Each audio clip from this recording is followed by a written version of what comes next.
Hello, my name is Chris Knight, and this is Darkest Shadows. This podcast is based around the paranormal. Anything weird, dark, scary, or creepy. So sit back, relax, and enjoy. Hello, everybody, and welcome back to another episode of Darkest Shadows.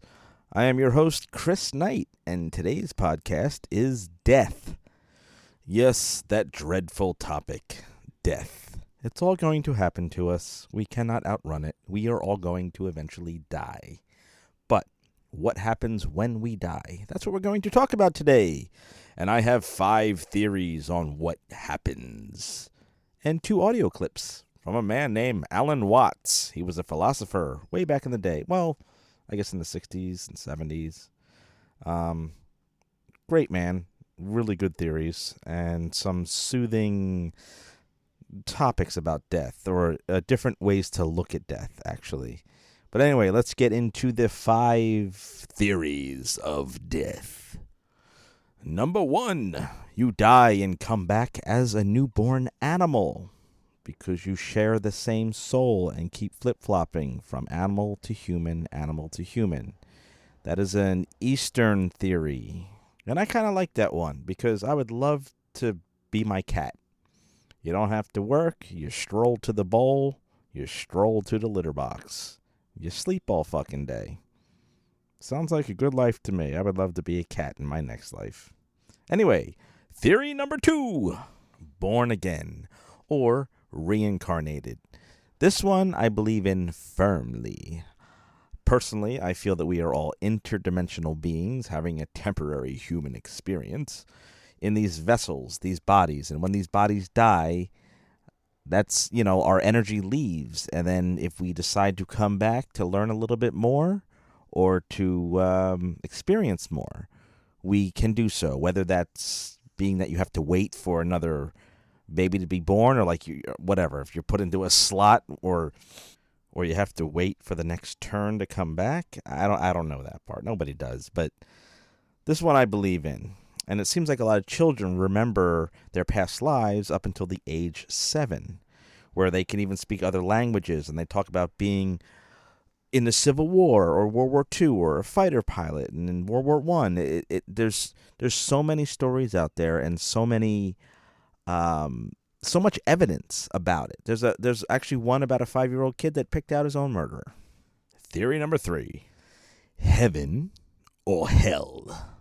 This is a theory that if you have done bad things, this religion uses this one all the time. If you do good things and follow certain religions, then you go to heaven where all your family members are, and you, I guess, live on a cloud for eternity. I'm not religious, as you can tell, but anyway, that's the part when you go to heaven. Hell is if you did bad things and you get to suffer for eternity, screaming and burning and just being tortured nonstop for all eternity because you were bad. For example, like maybe you killed someone. So you go to hell for that. But if you're in the military and you kill someone, it's okay. It's okay because, your country needed you to do that. So is it thou shalt not kill or thou shalt not murder? You be the judge. Moving on. Theory number 4. Death is an illusion. This makes no goddamn sense to me. If death is an illusion, then why is my mom not here? She passed away in 2020. Seems real to me. Seems real to her, I guess. So is the illusion on my part or her part? This one I do not understand. So I'm not even going to talk about it. Moving on. Next. Theory number 5. Nothing. Nothing happens. All your memories, dreams, hopes, accomplishments, everything wiped out. Just a clean slate. Not even a clean slate. There's nothing. You can't even comprehend anything because there's nothing. I think Jehovah's Witnesses believe in this one. It's just there's not even blank. Because you need a perception of blank. It's just nothing. So, yeah, nothing. Anyway, those are the 5 theories of death. Next, I'm jumping into the 2 audio clips from Alan Watts. This man is a great man, and his voice is so soothing. The way he talks, the way he presents himself, it makes you listen. You're very much engaged into what he's saying. So I will play it now so you will be engaged. Check it out. This first one is titled A Different Way to Look at Death. Here we go. When one gets to an extreme, that is to say, to the point where you realize that there is nothing you can do about life, nothing you can not do about life, then you're the mosquito biting the iron bull. Well, so in the same way he said, look, you heard a bomb coming at you. You could hear it whistle, and you knew it was right above you and headed straight at you, and that you were finished. And you accepted it. And suddenly, there was a strange feeling that everything is absolutely clear. You suddenly see that there isn't a grain of dust in the whole universe that's in the wrong place. That you understand completely, absolutely, totally what it's all about. So you see, this is always the opportunity presented by death. That if one can go into death with eyes open, and have somebody help you, if necessary, to give up before you die, this extraordinary thing can happen to you. So that from your standpoint, in that position, at that time, you would say, I wouldn't have missed that opportunity for the world. Now I understand why we die. The reason we die is to give us the opportunity to understand what life's all about. By letting go, because then we come to a situation that the ego can't deal with. We can also look further into it and see that if our death could be indefinitely postponed, we would not actually go on postponing it indefinitely. Because after a certain point we would realize that that isn't the way in which we wanted to survive. Why else would we have children? Because children arrange for us to survive in another way. By, as it were, passing on a torch, so that you don't have to carry it all the time. There comes a point where you can give it up and say, now you work. It's a far more amusing arrangement for nature to continue the process of life through different individuals than it is always with the same individual. Because as each new individual approaches life, life is renewed. And one remembers how fascinating the most ordinary everyday things are to a child, because they see them all as marvelous, because they see them all in a way that is not related to survival and profit. And when we get to thinking of everything in terms of survival and profit value, as we do, then the shapes of scratches on the floor cease to have magic. And most things, in fact, cease to have magic. So therefore, in the course of nature, once we have ceased to see magic in the world anymore, we are no longer fulfilling nature's game of being aware of itself. There's no point in it anymore. And so we die. And so something else comes to birth, which gets an entirely new view.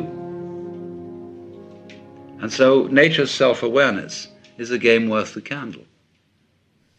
Okay, so that was Alan Watts, A Different Way to Look at Death. It's a really good one. Next, I am moving on to one that is just simply titled Death. So once again, this is Alan Watts. I have a friend, a girl, who's very intelligent and articulate. And she was born blind. And she hasn't the faintest idea what darkness is. The word means as little to her as the word light. So if you went to sleep, you're not aware of darkness when you're asleep. And so if you went into sleep, into unconsciousness for always and always and always, it wouldn't be at all like going into the dark. It wouldn't be at all like being buried alive. It would be as if, as a matter of fact, you had never existed at all.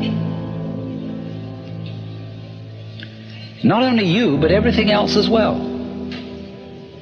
You would be in that state as if you had never been. And there, of course, there would be no problems.